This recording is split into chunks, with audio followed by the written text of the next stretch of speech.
বাংলাদেশের টেস্ট ক্রিকেটে দীর্ঘদিনের হতাশাজনক পারফরমেন্সের মাঝেও বিসিবির টেস্ট ক্রিকেটারদের বেতন বাড়ানোর সিদ্ধান্ত।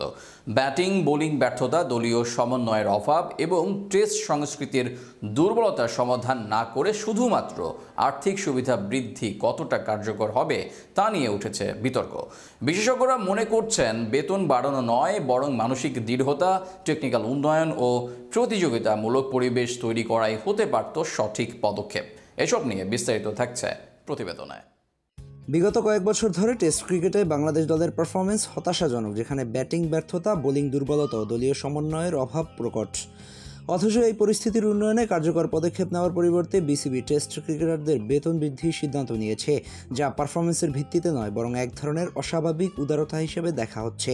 বিশেষজ্ঞরা মনে করছেন শুধুমাত্র আর্থিক সুবিধা বাড়িয়ে ক্রিকেটারদের দায়বদ্ধতা বাড়ানো যাবে না, বরং মানসিক দৃঢ়তা, প্রতিযোগিতামূলক মনোভাব ও টেকনিক্যাল উন্নয়নের দিকে নজর দেওয়াই সঠিক পদক্ষেপ হতে পারত।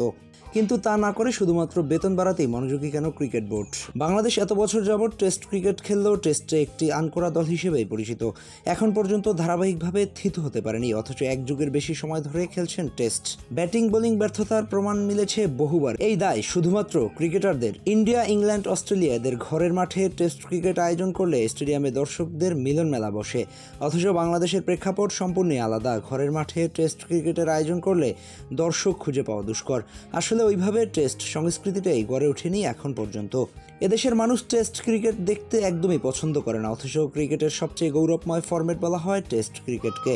টেস্ট সংস্কৃতি গড়ে না ওঠার পেছনে এটাও একটা কারণ হতে পারে, তবে এর থেকেও আরো বড় কারণ আছে। দেশের কেউ একজন টেস্টে ভালো করলে তাকে টেস্ট স্পেশালিস্ট বানিয়ে দেওয়া হয়, যার জন্য অন্য ফরম্যাটে মুভ করা তার জন্য কঠিন হয়ে পড়ে।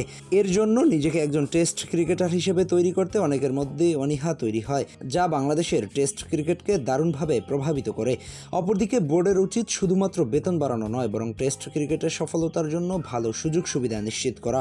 এত বছরও টেস্ট ক্রিকেটে ভালো একটা অবস্থান তৈরি করতে না পারার জন্য শুধুমাত্র বেতন বাড়ানো ভালো কোনো উপায় হতে পারে না, বরং ক্রিকেটারদেরকে মনোযোগী করতে হবে ভিন্ন উপায়ে। হাসনাইন খান, স্পোর্টস টাইমস।